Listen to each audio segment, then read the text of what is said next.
Well, let me ask you this, Jesse. I listened to your interview with Andrew Yang, and of course, part of launching the Yep. Forward Party, and they're very interested in some democracy reforms that I support, things like ranked choice voting, for example, that I think would be very beneficial and would help to make third party candidates more viable and give the voters more choices.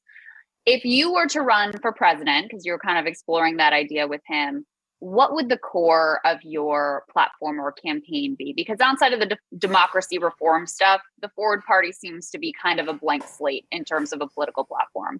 Well, the core of mine will be the same core it was that when I ran for governor. And you know what that is? Tell me. What you see is what you get. I tell it like it is. I tell the truth. And here's the core. I accepted no PAC money or no special interest money when I ran for governor. Whoop, I almost said president. When I ran for governor, my first day in office, well, I'll tell you this. Do you know how much money I raised to become governor of Minnesota? 300,000. Got it. You did your homework. And congratulations. And I only raised $300,000 in $50 increments. A few years ago, I said I wanted to run with Howard Stern. And everybody said, what's wrong with him? Is he crazy? No, I'm not crazy, and I'll tell you why. Howard Stern would keep my integrity. If I had Howard Stern as a running mate, how much money could Howard make in $50 donations? A lot. Well, $50 ain't going to get you in the door. You follow me? $50 ain't going to get you an audience with the governor or the president.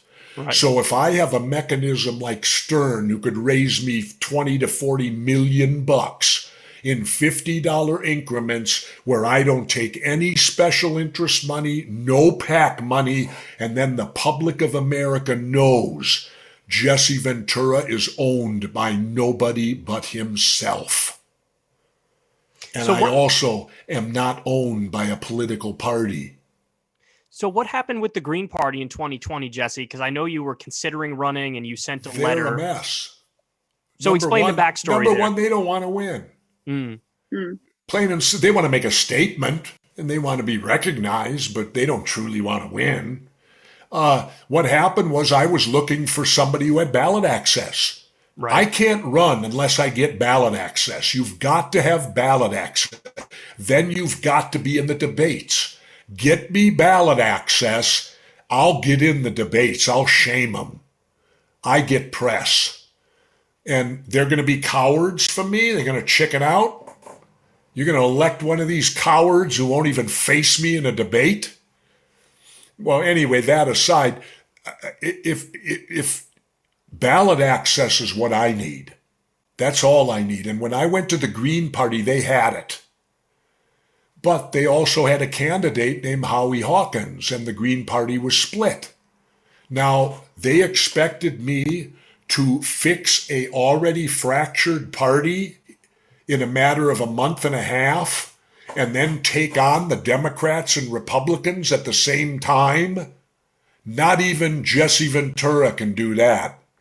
And I knew that. I thought, I can't join a fractured party. And then, did you hear about the poll? When I was tantalizing with the Green Party, Fox News put a poll out with Trump, Biden, and Ventura. I got 18%. Wow. Not even running. Now, you'd think that would inspire the Green Party to go, whoa, we have a candidate here that's getting 18% on Fox News and he hasn't even announced. Yeah. Do you know what I was polling at the Labor Day when I won governor 7 weeks before the election? 10%. Wow. Wow. And I was allowed in the debates and I won the election. If the Greens would have supported me and I would have gotten the debates, I'm not saying I would win, but I would say I'd be a factor. What do you think are the biggest barriers for third-party candidates The to be two able to run and win? parties. The two parties are the biggest barriers. They don't want a third entity.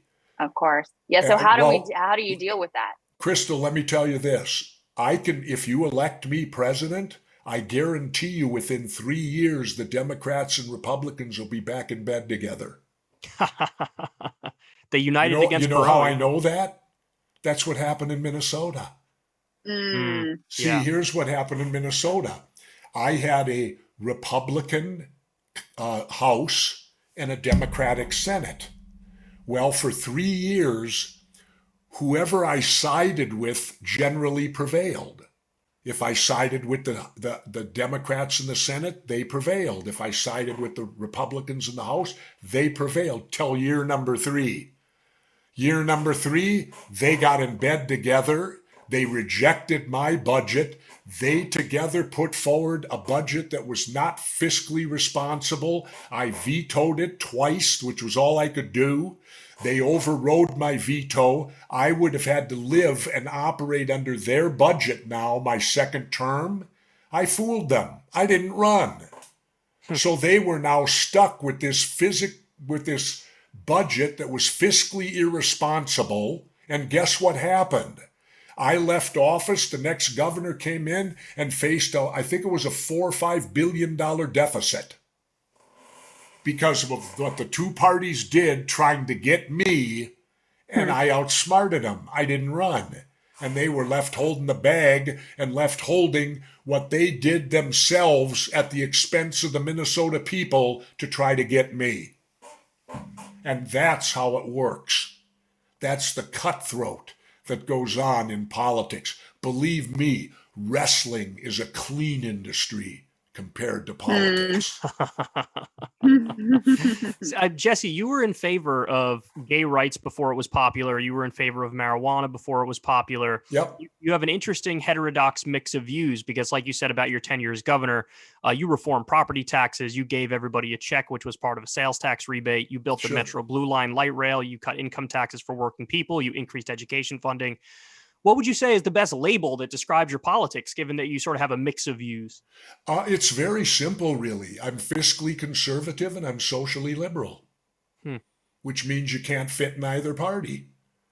I believe in less government. I think government's in far more places they don't belong. Like one of the things, why do we have a federal Department of Education? I think that should be left to the states. And if the states like Mississippi fall behind, well, that's their dumb fault. You know? Why do we have a federal Department of Education? Would you say you support stuff like universal health care, though, for example? Absolutely. Yeah. I support, this country is so rich. Every citizen should have the ability to go see a doctor if they're sick. End of story.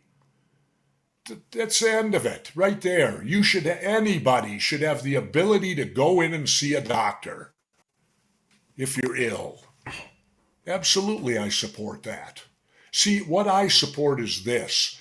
People fail to realize you can't be all socialist and you can't be all capitalist. We've seen examples. All capitalism, Wall Street, remember when it fell a couple decades ago? We turned Wall Street loose and it just self-destructed. The cheating and the stealing and everything that went on. Okay, that shows you can't have pure capitalism. You got to check it. Okay, socialism.